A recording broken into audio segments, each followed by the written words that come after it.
Hey guys, welcome to my channel, where every video has a story. Let's start today's one. Imagine a country with almost no cars, and a man who dared to dream of building one anyway. A man who walked away from a secure family business to chase an impossible idea.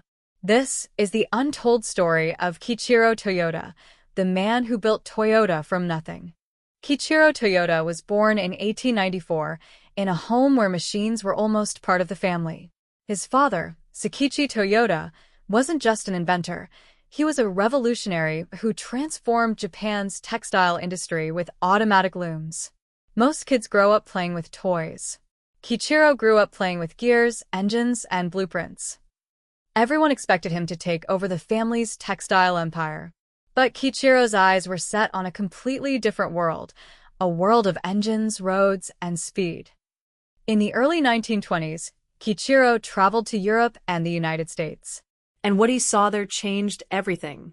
Ford's massive factories, GM's modern assembly lines, the birth of an industry that was transforming the world.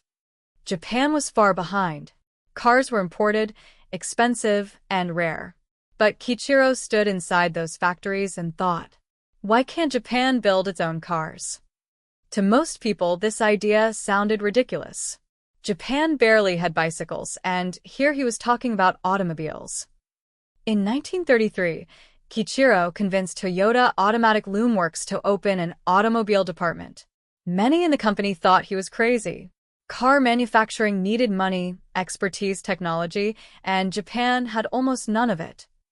He failed again and again. Engines broke. Designs collapsed. Money kept disappearing.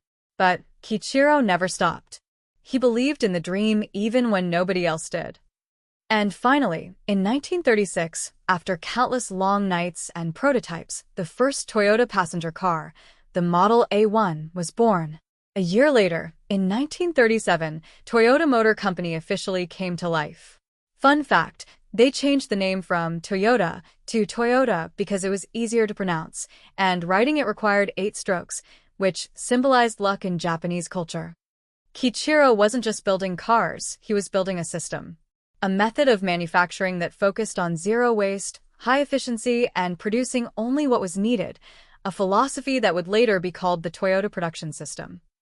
Today, factories all around the world follow the systems he imagined decades earlier. But greatness always comes with struggle. During World War II, Toyota was forced to produce trucks. And after the war, Japan collapsed economically. Factories were empty. Sales dropped. Workers were frustrated and scared. Toyota was on the verge of shutting down. Someone had to take responsibility. And Kiichiro did the unthinkable.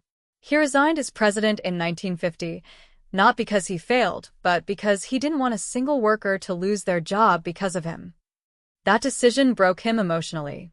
Just 1 year later, in 1952, Kiichiro Toyoda passed away at only 57 years old. Kiichiro never got to see Toyota become the world's largest carmaker. He never saw the Corolla become the world's best-selling car. He never saw the Prius bring hybrid technology to the planet. But every engine Toyota builds, every car that rolls onto the road, carries a part of Kiichiro's dream. His life teaches one powerful lesson. When you dare to dream bigger than the world around you, you don't just create products, you create history. Kiichiro Toyoda didn't just start a company. He started a movement, and that movement is still driving the world today. Thanks for watching, fam. I'll be back with another awesome video. Stay tuned and goodbye.